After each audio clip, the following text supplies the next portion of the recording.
Welcome to a Trekzone conversation. Matt Miller with you, proving that we're not just Star Trek last week with Joseph Malozzi of Stargate and Dark Matter. This week, Tom Costantino of the Orville is standing by to have a chat.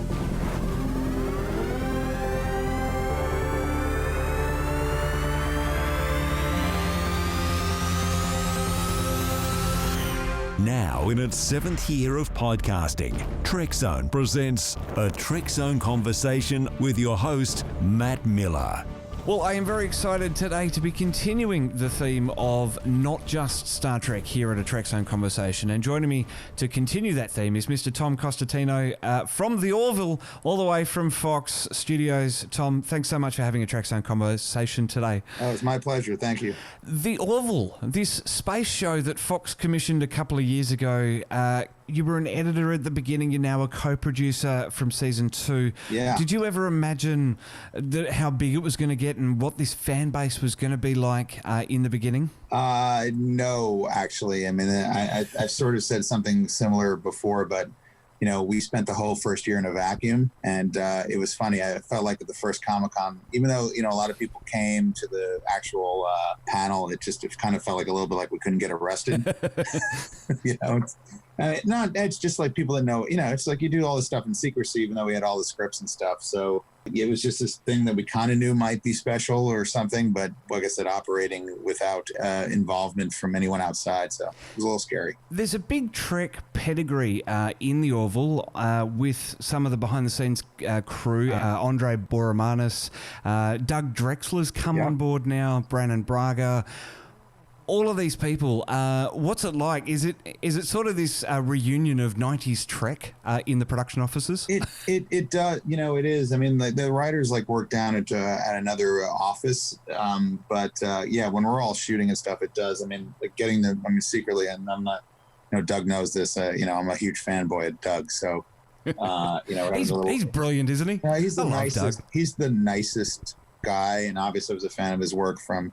I mean, you know, even from, you know, the Oscar-winning makeup from Dick Tracy, you know, and obviously he worked on all the Treks and Battlestar Galactica, which is a whole other conversation, VFX supervisor or co-VFX supervisor. So having, I mean, I'm going to talk about him so much, but, you know, and he gave me that jacket, that vintage BSG, which you can't see. I'm pointing to it, but no one can see because it's audio. I can see an extra crew. It's amazing. He had an extra VFX crew jacket from Battlestar Galactica, and I'm just going to pet it every night. But I mean, like, I got a chance to work with Jonathan Frakes, who's an amazing human, amazing director. Yeah, I mean, Brannon, I love Brannon. I mean, like, there isn't a single Trek vet here who I haven't just not, you know, once I got over the googly eye, that I was, you know, love is both a human and a creative. What's it like? You're very active on the social media, and a lot of people on social media with the Star Trek offering that's out there with Discovery that's taken an edgier tone, if we will, and the Orville's sort of reflecting and paying homage to the next generation and that golden age of Star Trek. Yeah. How do you sort of feel when people compare Orville and Discovery and say Discovery sucks and Orville is Star Trek? What's the sort of feeling in the production office about that? Obviously, it's warm and fuzzy, but is that sort of the aim that you guys were going for? No. I mean, I think it's like, I think there's enough room for both.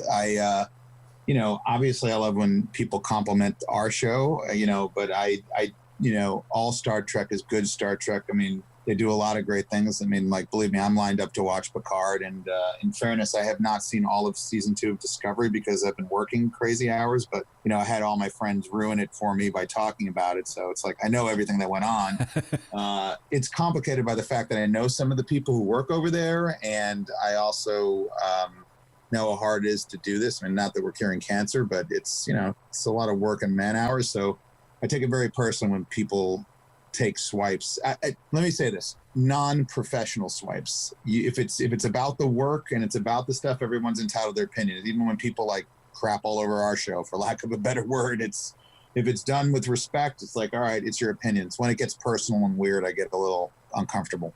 Does that answer it? I think it does, and it's something that I wanted to touch on because people do use, and it's funny because it's the vocal majority of the minority that put the Orville up and say this is what CBS should have created, and I don't think it warrants lengthy essays and whole podcasts dedicated to it. Yeah. I think you're right that both shows can exist in the same spectrum. I think the world is big enough to have these two shows. And to have it, and there is a little bit of a difference as well. Seth's influence on the Orville is not to everyone's taste. It's not Family Guy in space, but it is still what I've heard some people call it as Seth Trek. Yeah, we have people angry about that. Yeah, we have people. Believe me, we get for all the people that were happy that it's moved more in dramedy and taken a little more serious tone. We get people hit me up going like, what the hell happened to all the jokes? And once again, totally cool to have that opinion. It's when it gets personal with like cast or crew or, that kind of stuff, I get uncomfortable with because we could use a little more civility in the world. Absolutely.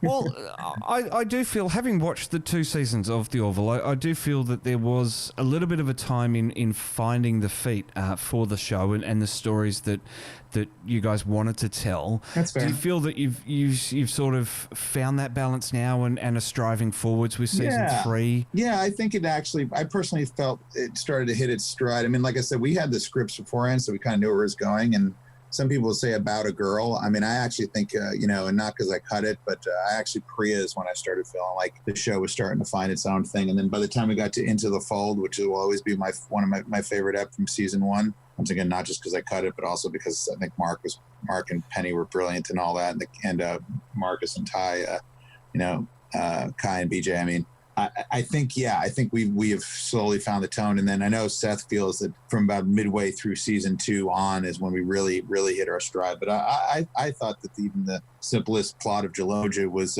a nice reintroduction. I know we took some heat for no space booms and stuff, but it's good character-based comedy. So yeah, I think it's been at least 3/4 of a season where we've hit our stride, and probably a season and a half where we started going to where we wanted to be.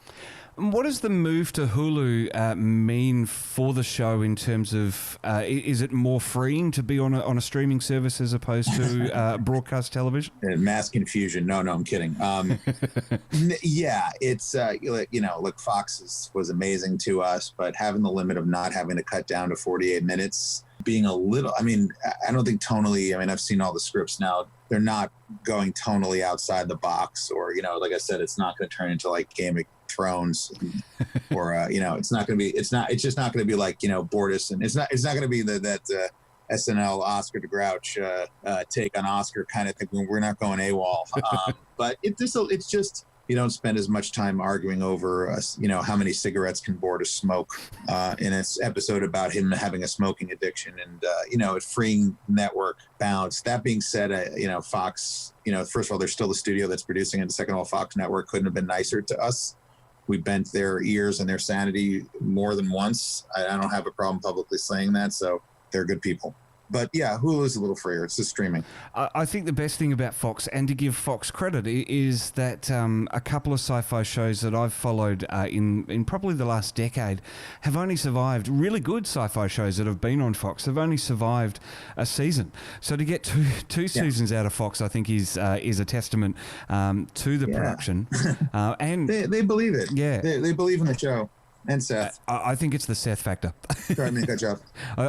Has Fox learned not to cancel Seth? Yes, they have learned. But like I said, you know what I mean? It's way, it's funny because I sometimes see on the internet verse, I'm being cheeky by saying that, but all these theories about how this stuff goes down, and usually it's the most mundane answer, business-like answer. So it's no giant fights or cancellations or any of that kind of stuff that people like to speculate on. I do find that really funny, being in Australian television as well, and being privy to sort of the way television operates, free-to-air television, admittedly, and some streaming and those sort of things, and you hear people that aren't in the industry speculate on the way things are. And as you say, a lot of it really just comes down to business decisions. There really isn't, the fan cry isn't necessarily the thing that sways a boardroom full of decisions. No. It's sometimes you wish it was a little more exciting. It's not. I mean, like there's a million decisions. I mean, some of them I obviously can't talk about because of NDAs, but like, why this person was cast, why this person left, why this person did this, why this show was like that. It's literally the driest version of it all. I'm not saying it's not Hollywood and there's not some things that happen, but it's show business, not show fun or show friends, as Chris Rock used to say. Yeah, absolutely. So, well, this universe that's been created, the Orville Universe, all these new things that are coming in, obviously there's a homage to Star Trek throughout, but creating this whole universe, again, and it's such a fan question. I was at the Las Vegas convention and asked a couple of questions that I always ask, and finally someone had said to me, it's such a fan question. And by that they mean that co-producers and executive producers and showrunners don't think about these things, as we've been talking about. It's a business model. Essentially. Well, yeah. What's the fan question? Now I'm curious. Building this universe and creating all these things and having fans out there creating Wikipedia pages and speculating on things and saying, oh well, this over here meant this thing. Is that ever in the sort of decision making process? Is it exciting to see this whole universe come to life? Oh yeah. I mean, like, look, Seth wants, would love to have everybody have an Orville toy hanging around. There are some parts that yes. I mean, we on this show especially love our fandom and are very grateful for our fandom. I'm not saying other people aren't. I'm just saying, as I know for a fact on our show, when I speak for our show, we dig our fandom like a lot, and that means a lot to us. So we don't necessarily make decisions based on the fandom, but to say that they're not included in some of our decision making or some of our long-term thoughts would be a lie. Of course they are. Alrighty, well, let's circle back to those Star Trek veterans that are on the show, and particularly the one that we love here at Trekzone, Mr. Doug Drexler. Yes. He's come on board for season 3, and as you've said, this is a highlight for you. How did that go down? Was it approaching Doug and asking him to join the show, or? Well, he kind of explained it himself, that he apparently, I guess he was in quasi-retirement. And look, I don't want to take away from all the other amazing people like Lex and Kit and Robert and all these other people in the art department who are just, Daniel Sachs. I mean, the list goes on. They're amazing. It's just like the lore of Doug because of Star Trek and everything else, obviously. I mean, personally resonates with me just because I love the guy. But anyway, yeah, I think he didn't plan to keep this going. And then he saw this opportunity, moved into, he was kind of done with the VFX because of the way the industry is going. And then he, I think he saw this opportunity and decided to come on board. And this is like, he's just happy as a clam. That's what it seems like to me. It's been fantastic to be, because we're Facebook friends, seeing the posts of him as he's walking the corridors and he's on those sets, and he's all the memories for him are flooding back, and it's brilliant to see. And I think the other thing too as well is that it's brilliant to see that pedigree of production is back as well. I mean, the Orville's shooting with models, not just CGI. There's the big standing sets. Well, as you know, I have it here right now. It's sitting there. There she is. Yeah, I mean, we've mostly moved our way to CG at this point. But no. I mean, Doug and the team, like we're making sure the Hulu move is worth it. There's things I can't talk about, but his mark will be everywhere. Fantastic. Well, looking forward to season 3. Is there anything that you can tease us with? Short of bending my NDA, no. Storylines will not be dropped. There will be continuation of things that we care about, characters we care about, and expansions on that. Some things that people online have complained about, like what happened in that story? Are we doing that? Yes, we are. Wow. So there is that level of fan interaction as well, that you're picking up all this feedback and where possible, where it's reasonable, putting it into storylines and even just sort of having it there to have that continuation and continue growing growing the universe? No, I mean, all kidding aside, not to make a joke, we can read.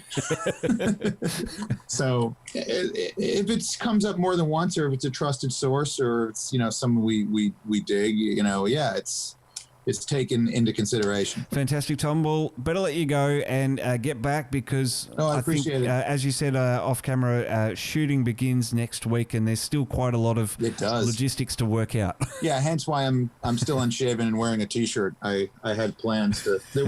I will say this. Yeah, we'll shoot Monday. I mean, whatever I can get out from behind the lines, or Hulu's willing to do, you know, little tidbits here and there, we'll get to the fans. Accidentally tweet it out and then delete it. Nah, I didn't know. No. I happen to be random. I mean, for at least season 2, you know, we tried really hard to make sure our own crew didn't like start shooting photos of the Kalon and tweeting them out, which they were prone to do. So, you know, do it. And again, there's that business model again. You know, it's sort of like, well, it is still a job. As much as you enjoy it, it is still a job. And if you go and do all that sort of stuff, you're not going to have a job for very much longer. Yes. Oh no. The industry's not big enough to do it. No, it's. I mean, you know, it's Disneyland when you hear it, but it's also it's an office. Yeah. Money gets thrown around. I mean, just to be serious for a second, it's like we can all be fun and games, but it's millions of dollars getting thrown around here. We can't screw around too much. Absolutely, Tom. Well, as I said, better let you get back to it. Thank you very much for your chat, and yeah, it's a pleasure. Please come back to Trekzone when season 3 hits the airwaves. All right, take it easy. Get exclusive access to podcasts and behind-the-scenes info by becoming a member on Patreon today. Supporting Australia's unofficial home of Star Trek gets even better, with membership starting at just $1 per month. Jump over to patreon.com/TrekZoneOrg.au.